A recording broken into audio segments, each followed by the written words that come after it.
he says here that belief balances denial, the powerful and cunning enemy of successful predictions. So say that again. So what he talks about here is you will believe it as it's at least possible that you or someone you care for will be a victim at some time. So after he's spoken about some statistics, which I'm not going to repeat, and then he says that belief balances denial, the powerful and cunning enemy of successful predictions is denial. Yes. And I love what he said here. He said, denial has an interesting and insidious side effect. For all the peace of mind deniers think they get by saying it isn't so, the fall they take when victimized is far, far greater than that of those who accept the possibility. Absolutely. Denial is a save now, pay later scheme. And the denying person, Billy,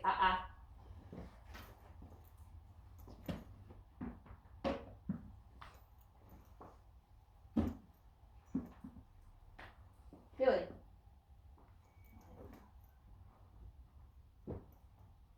Hey, come on. Why you come? Oh, okay. good boy. What I love here, No. Good boy. I'm gonna tell you, is he says, the denying person knows the truth on some level, and it causes a constant low-grade anxiety. Now, here is where I'm thinking about something Simon Sinek said about if you start with the wrong assumption, the solution won't work. Right. And I use the analogy of antibiotics. So if I think you have an antibiotic problem and I give you antibiotics, it won't work. If it's a virus, it won't work. And this to me links very similar to, and I know we've spoken about this, about the, people who are in denial about using discipline to a solution. And here where he said, denial has an interesting and insidious side effect. For all the peace of mind deniers, they think they get by saying it isn't so. The fall they take, and I'm like the dog, the fall the dog takes when victimized is far, far greater than that of those whose owners accept the possibility, right? Denial is a save now, pay later scheme. So if you deny now by going, well, it's cruel, I'm not going to do this, you're going to pay. And I found a few of my owners, even though on some level they know the truth, it causes a constant low-grade anxiety. Yeah, because they know, deep down they know. They know that they're at fault for not having done the training. They know that they might ultimately have to make that decision to rehome or to euthanize because they haven't done what they should have done. And it's just, I just feel a bit frustrated and sad that there are a few dog trainers who add to that because of their own emotional biases.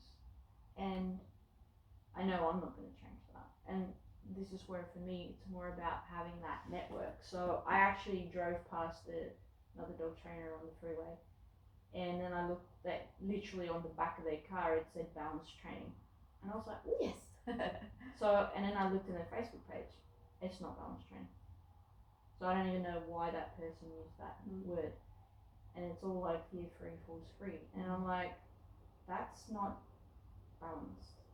And again, to me, coming back with the people go, yeah, the positive reinforcement, versus positive punishment, all this sort of stuff is, if I have maths and I need to make it work, so if I need to take away from a number to get to a lower number, that's minus, and if I need to add to get to a higher number, that's plus.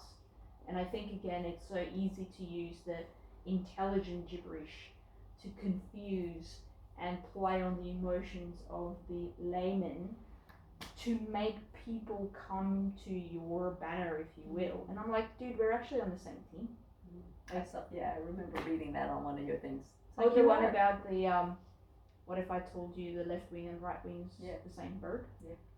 And I just would really love, and I don't know how, and maybe you could help me here, is I really want to try and find positive only trainers that I could have in my network. Because I would love to send a lot of people like, you need some positive only help, because bloody hell, you're a bit too much on the other side. So I just struggle with the idea, because I mean, I've asked that one question on a couple of groups and they threw me off. And I'm like, that's not a very nice attitude. And the rules say, be kind, don't be judgmental. And I'm like, well, you don't practice what you preach about dogs with humans. And I'm like, do you know what happens when people don't work to, another scripture says a house divided against itself can't stand. Yeah. And I'm like, you're destroying your own industry. And I saw this photo, it was so funny, where you have a wall and a plank, and you got one guy standing here and one other guy here, like, I'm gonna kick you off. And it's like, I don't think he realizes once that guy's off, he's falling the other way. And I just see the same thing happening. Yeah. And it's very sad. And unfortunately, I don't think there's anything you can do about it. It's one of those things where you just stay true to yourself. The people that follow you and see that success will reinforce it and bring others to you. And the people that don't agree with it will continue to go to the groups that they prefer. Yeah, exactly. What was that? Yeah, but it's, I guess my sort of sense is, don't waste your time on what you're not going to change. No, but what I do want to mention is, earlier you spoke about this, about how you maybe not finding, don't have frequent people who will mention about, like, thank you, and this is a great value, and this is really cool about you, and all that. And I think that gratitude helps people like me to stay strong. Well, and I also think that if you show that gratitude to any positive trainer that does listen to you, whether they agree or not, then they're going to be more likely to accept other balanced trainers. Yeah, so. And I'm finding it hard to find them. Yes. Because it's they don't focus on what we have in common. Right. They focus on what we have different, and that's like, I'm like, this is a great idea. I love that. That's fantastic. I think probably because all of the interactions they've had have been so negative. Exactly, and so I think when you're approaching a positive group, right? If you're new on the board, I guess you. Oh, I wasn't. I've been in those groups for months. Well, but. And I was liking things, and you're like, this is great, this is awesome, yeah, this is this. And then they still. Yeah, so you have all these positive stuff about me. One thing that I'm asking to get educated is like, right. Yeah. And I'm like, if that's South Africa, and again, this is just where my head goes, because nature doesn't work this way, and I'm like, if you did that, you're gonna die. Yeah. Like, that's just, yeah. Don't come to me with. Don't waste your time Yeah, on those groups. Find a different But group. I love to learn, and I'm just like, gee man, I really want to learn more about this, but you're not very nice. You're not very nice to humans. Yeah. And they're the ones who hold the wallets and the leashes. Yeah. But anyway, so yeah, I just but that denial thing really, and I think there's something about, what do you call it, the AA meetings? Is it an Alcohol Anonymous? And in one of the series I watched, which is Chicago PD, yeah. One of the things the guy said is, he said, like, in the AA meetings, if you're in denial and the problem is if you don't fix it, it not only does it not go away, it festers. Yeah. And I'm just like, that sounds very much like a medical thing. And it's just, it fascinates me, because I see all these patterns, right? And it's like, holy hell. But yeah, thanks for, so I'll just focus on my family and my friends that. Yeah. And the clients that get it. Clients that. And use the clients as your advocates. Let them do the advocating. I am not good at that. Like, I am really not good at, like, Talia's really good at it. I don't know how she does it. It's just like her clients give her reviews and it's just wow. It was good when you actually asked me for a review. But I do. So you asked them for reviews? When I asked you, I asked everyone else as well. And I probably go back with another one that says, I know everybody's busy, but this is like, this determines whether or not I, people. Yeah, exactly. I mean, I just had one. She's so funny. Like, I've been training with them for a while now, and every couple of she's like, I haven't gotten to your review yet, and it's like, well, I can't make you do it. Yeah. And it's like, yeah, like, you know, knowledge is potential power. And you can't. I can't. Yeah. I can ask. And, you know, it'll be really nice. There's another quote I read that said something, a clear rejection is really better than, you know. Absolutely. And I remember, it's just like, if you don't want to give me one, please just tell me. say. Just say, Yeah, exactly. I don't want to give you one. I'm not going to be, I think that's why. Because people who are manipulative will come back to challenge your reason. I know, because that's my experience. That's why I hate telling people my reason. Right. And where I'm just like, I just want to know, and that's it. The only time I will ever ask why is if I think there's a lesson I could learn for future reference. Right. You know, like I sometimes ask you, like, why that? And you tell me, and I'm like, whoa, that's epic. Yeah. Not because I'm trying to change your choice. Yeah. I think that's pretty cool. But that again, you don't know what level of maturity, emotional maturity, that other person is at. So you can't know any of those variables. But isn't that the thing with life? There's so much we don't know. Yeah. And you take a chance. Yeah. And it's like, ow. Yeah, and yes, and so if you've asked and they've not done it, there's your out. Yeah. You see what I'm saying? So are you gonna ask for it again? Are you gonna ask them to prod your bruise again? Twice. Okay. I've gone to the conclusion, like, when I ask something, I ask twice. Yep. And then that's it. Because, like you said, like, people are I busy. do the same I thing. like to be prompted. I do the same thing with okay, like somebody's applied to be a foster carer. I write them, that's great. Could you please sign your foster care agreement, and then I'll set up a home visit, and then I'll remind them once. And then if they don't, it's like, okay, I get the message. Man. If you don't. That is so good, because I read that in Book Yourself Solid. The guy talks about having a red velvet road policy. So we call it psychological pushback. We call it get the clients to jump through hoops. And it's like, yeah. If they won't if they won't fill out those extra forms, they don't want you bad enough. Yeah, and they're not worth your time. And they're certainly not going to do what they should be doing anyway. So exactly. Yeah, absolutely. And I use jumping hoops for lots of things.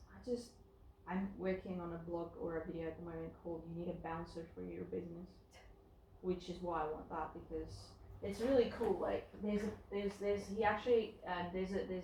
section in here where he talks about violence in the workplace, and one is he describes about interviews, and the questions he's got here, I was like, damn, that is amazing. And then he's like, well, how do you fire someone? Because it's, you know, some people really do know the words. You know, they can fake for the probationary period. And I remember having this one employee working. Now I'm not the boss, and the boss was never around for me to actually talk to. But I was like, this person needs an extra 3 months, because I'm starting to see the slide. Yeah. You know, and it's like, you can't fake for 12 months. You will see that crack. Yeah. Sure. I'm sorry. But anyway. But yeah, that was a good section. It's like, because a lot of the groups I'm in about dog trainers, like, they're like, how do I fire a bad client? Yeah. And some dog trainers are of the opinion is like, no, you took them on.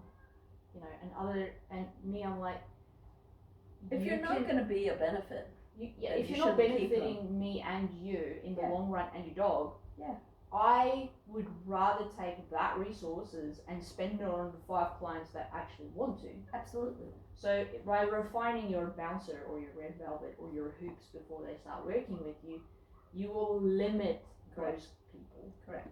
And that is such a hard lesson to learn, because it feels so counterproductive when you start a business. It does, but it's one unfortunately that you learn the hard way. Because when you first start, you take everybody. You have to. And then you feel like you have to. And then you go, oh crap. Yeah.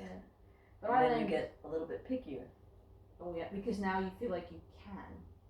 And I remember one of my clients asking me, because we spoke about men, you know, and partners and that, and she said, well, how do we get the men to up their standards a bit? And I said, well, if you think about it this way, there's more women than there are men, apparently. I don't really know the statistics. And we are in a world where we have these like once in a lifetime opportunities with people. So let's say it's a guy on one of the dating apps. If he gets a new girl every weekend, that's 52 ladies. If every lady sleeps with him on the first date, that's 52 ladies that slept with him, and then he poof. And I said, so if every lady that he meets raises the bar and goes, no mate, and what's his name? Steve Harvey talks about the 90-day rule. That's hilarious. He's like, trust me, a man cannot go without sex for 3 months unless he's something's different, like hormonally. And I was like, cool. And it's like, because you are giving away something precious to you, really, for someone who doesn't jump through hoops to get it. And I'm like,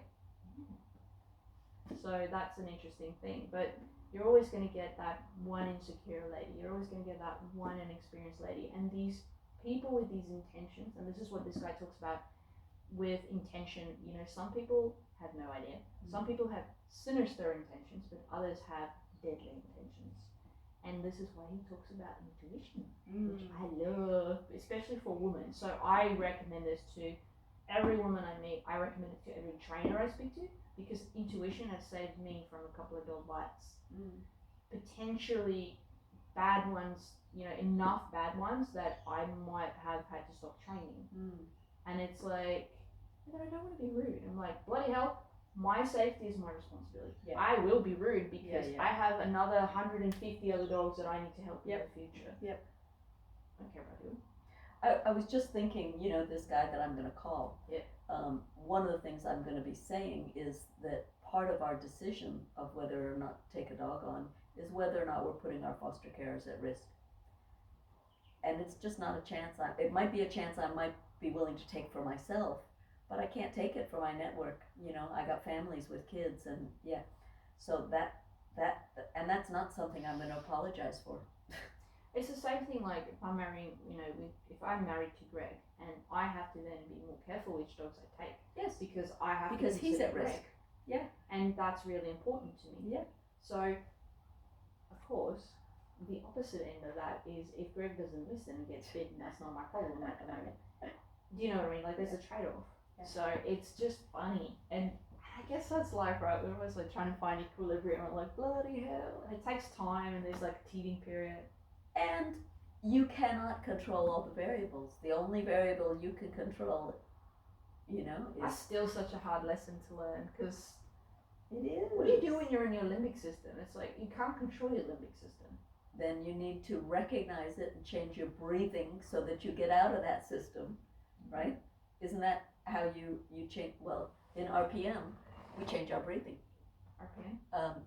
Cycling, cycling. Right? If you want to get out of that, you know, whatever system you're in that is automatic into one that you can control, you start practicing your meditative breathing. But that's the word. One, you have to cultivate awareness, and then two, you have to practice the skill. So that can be sport. Absolutely. And that's the invisible skills that I mention when I talk to people. I'm like, your dog doesn't understand dry fluency. They're like, what? And I'm like, switching mindsets. You know, like how does the dog switch from being calm to being excited to being calm? The nervous system actually needs to practice, not just muscle memory. So, mind blown. I'll end it there because we can get into